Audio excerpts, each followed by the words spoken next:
All right. Is there Miss Turner, Latanya Denise Turner? I'm the attorney, in fact, on behalf of the principal, who is the resident agent. I have also already submitted forms appointing the judge over this matter to administrate on behalf of the principal. And I also submitted the rest of my entries on records. Now, with that being said, the Form 56 appointing judge into, there I go. Okay, there you are. All right, so Ms. Turner, very quickly. I've reviewed the information that you provided. First of all, you're suing with respect to a foreclosure, which is a situation that involves land and a determination of ownership with respect to land. That is not my jurisdiction. I'm in state court. State court does not have jurisdiction. From the very start, it's obvious this isn't your typical foreclosure case. Ms. Turner steps into court not as a homeowner fighting to keep a property, but as someone carrying an entire alternate legal universe. When she declares herself the attorney-in-fact for the principal and claims to have appointed the judge, it's straight out of the Sovereign Citizen Handbook. It might sound official, but legally, it's pure nonsense, and the judge catches it right away. Land. We deal with dispossessories, which is a temporary situation with respect to land, the allowing someone to use your land in exchange for rent or your property in exchange for rent. But we do not deal with whether a foreclosure. So in this case, this court is going to have to transfer your case to the Superior Court of Clayton County, depending on whether this is Clayton County that's involved. And so I see you're suing the state of Georgia. Not sure how they're involved. Not sure how any of these parties are really have an interest in this case. But with respect to the jurisdiction for foreclosures, that is not what I do. This is where the judge's patience really shines. She calmly explains that state court doesn't even handle property ownership disputes. That falls under Superior Court's jurisdiction. It's a masterclass in professionalism and control. Rather than mocking or escalating, the judge simply clarifies the record with grace. But the problem is, Ms. Turner isn't truly listening. She's just waiting for her cue to deliver the next memorized line for her script. All right, is there anyone else here on behalf of any of the other parties who either disagree with what I've said or who have anything that they would like to put on the record? So, Your Honor, this is Larry Johnson. I represent Brian Widener as well as myself. I just want to point out to the court, this was initially filed and I was not named. Okay. And after I filed an answer on behalf of Mr. Widener, the plaintiff just stuck my name and added it to it without a court order. And at that point in time, she needed a court order. So I'm not personally, I'm only in this case because I filed an answer for Mr. Widener. Intended to name me too. So, Ms. Turner, I know you have a set of beliefs about how the law works, but the way we do it here is just because somebody files on behalf of another person, everybody's entitled to have an attorney represent them. And so you can't then sue the attorney for giving them so everybody who comes into the case doesn't get sued. And if there are people who are responsible, allegedly, for what you are contending happened, but then there are other people who they choose to hire to help them navigate the case. For the people who are navigating the case and for the judges who are dealing with the case, you don't get to sue them because they don't have an interest at that level. Then comes a twist. Ms. Turner tries to sue the defense attorney himself. That's classic sovereign citizen logic. They believe that anyone involved in the system automatically becomes part of some grand conspiracy. The judge and the attorney point out the obvious truth. You can't sue someone just for doing their job. It's both absurd and a little sad, because behind that delusion is usually someone genuinely desperate for help. Help the other person navigate the case, okay? Could I get finished recording my interest on record?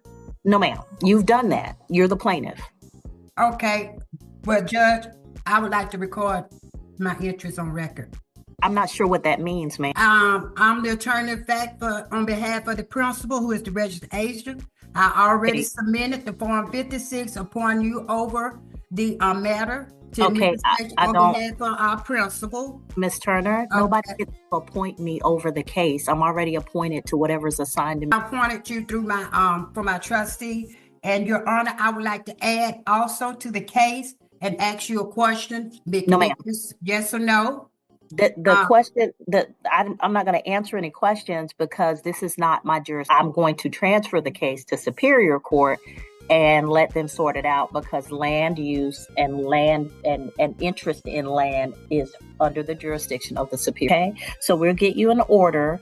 We'll also dismiss Mr. Larry Johnson from the case pending whatever the Superior Court decides because he's only here to represent the defendant, which the defendant has a right to hire an attorney to represent them. And that at this point, the sovereign script completely falls apart. Ms. Turner insists she appointed the judge through her trust, and the judge replies with the line of the day, "Nobody appoints me."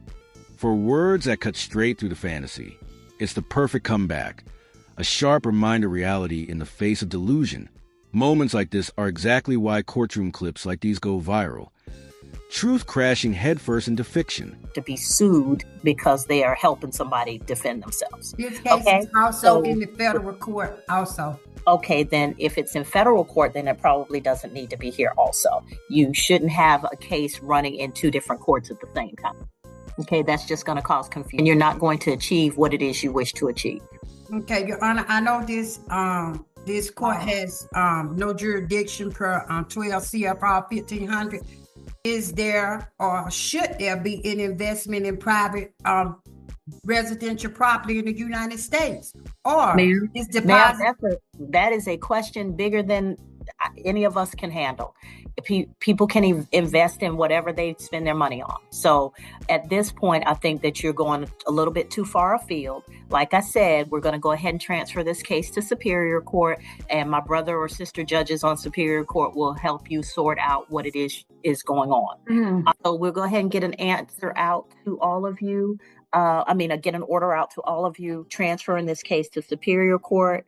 But just as an aside, Miss Turner, don't everybody who comes in as a representative of somebody else, if they're an attorney, don't sue them because it just makes the case harder to get through. Okay, if you want to achieve something with respect to finding out what happened with your foreclosure, don't keep adding people to the.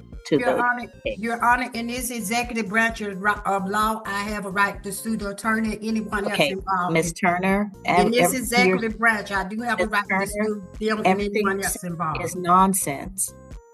And then comes a knockout moment. The judge calls it word salad.